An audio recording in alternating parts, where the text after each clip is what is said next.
Hello everyone, welcome. Today this video will be talking about urban education. More specifically, we'll be talking about how an urban setting affects both teaching style and school culture. To understand this better, I was part of a group that did an interview with a high school teacher in Albany. So, to get started, what comes to your mind when you think of the word urban? Is it traffic jams and dirty streets? Or is it lively parks and beautiful skyscrapers? Maybe you think of New York, Boston, Philly, LA, or Chicago. But what is the definition of urban? Looking at the dictionary, urban is simply defined as in relating to or characteristic of a town or city. Mr. Cady, the high school teacher we interviewed, defines it as a highly dense area. But he also brings in an interesting aspect, which is that in a highly dense area, there often comes diversity, a special diversity with background and socioeconomic status. And what he mentions is that this can cause tension. And we'll look at this later in the school context. So now that we understand our urban setting, let's move into the school and then into the classroom. There's another fancy word that we need to define before we go any further, and that word is pedagogy. Looking at the dictionary again, pedagogy is defined as the method and practice of teaching, especially as an academic subject or theoretical concept. So, connecting this to the urban setting, we are interested in how teachers teach what they need to teach to students in an urban school. Because if you think about an urban school such as Albany High School, whose demographic is 53% Black, 20% white, 40% Latino or Hispanic, 10% Asian or Pacific Islander, and 3% multiracial, you're going to be faced with a lot of different kinds of backgrounds and learning abilities. So how do you overcome all these differences? Mr. Cady describes it in an interesting way. He uses a metaphor of a drama production.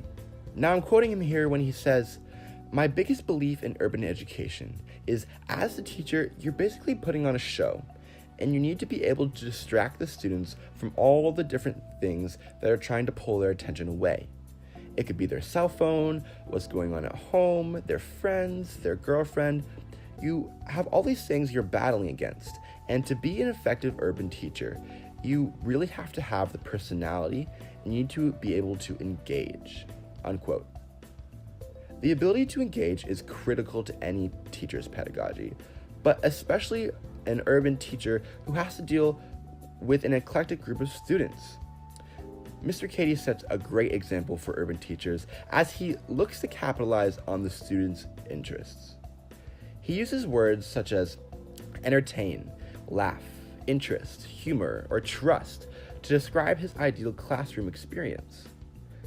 Mr. Cady is willing to blow a few things up or crack a joke or two, even if the school's curriculum doesn't require it. And what this really does for students is it capitalizes on their interest. He's able to connect the content he has to teach with what the students are really, truly interested in. What is being described here is an asset-based approach to teaching, where he drives his course's content on the students' interests and strengths. This is how he teaches to the standard without actually standardizing the curriculum to every single student. And if it's any encouragement to urban teachers out there, Mr. Cady admitted that it took him about 10 years to develop this teaching style that was truly engaging for his students. He had to really put aside what he thought was interesting to get into the mindset of his students.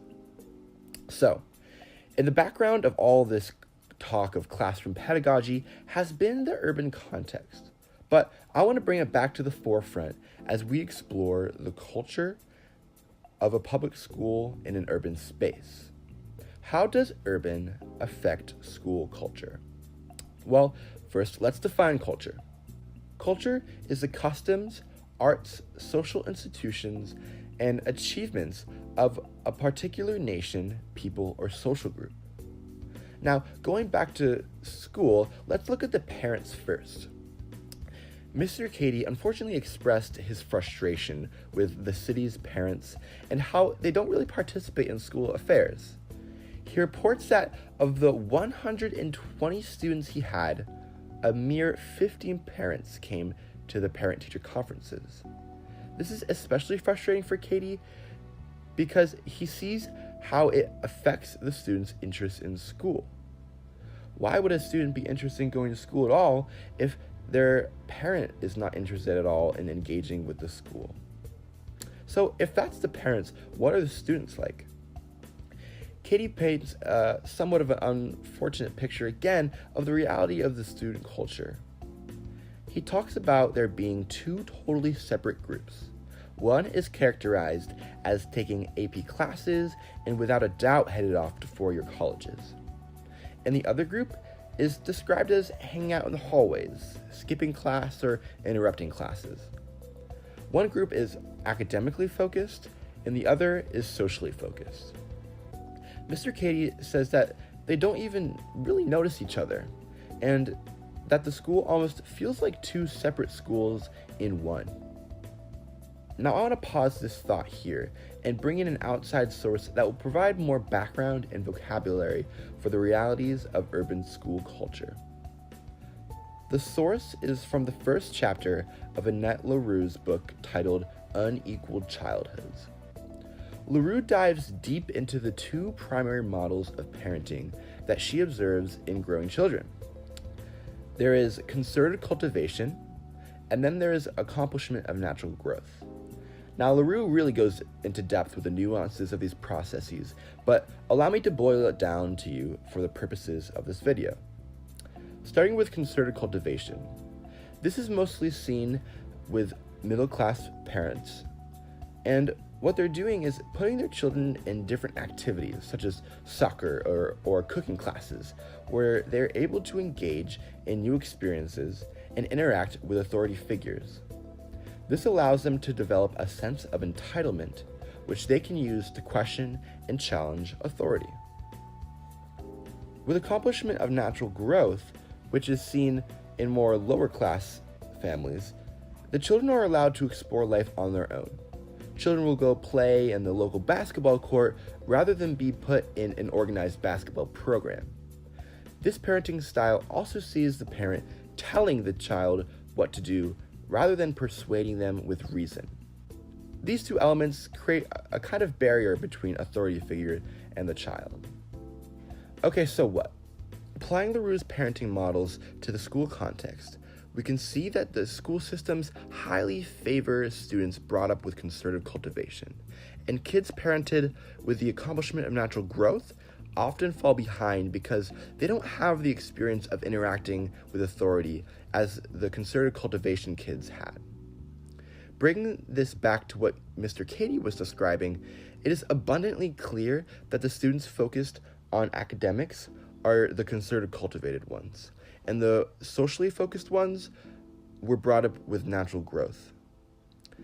If I were to bring up one point of critique in Cady's view of this separated school culture, it would be that the children of accomplishment of natural growth parenting are not lost causes. He describes the more socially focused group purely in terms of class disruption, but I think this is exactly the issue urban teachers must confront. How can I cater my class experience to include even the students most unengaged?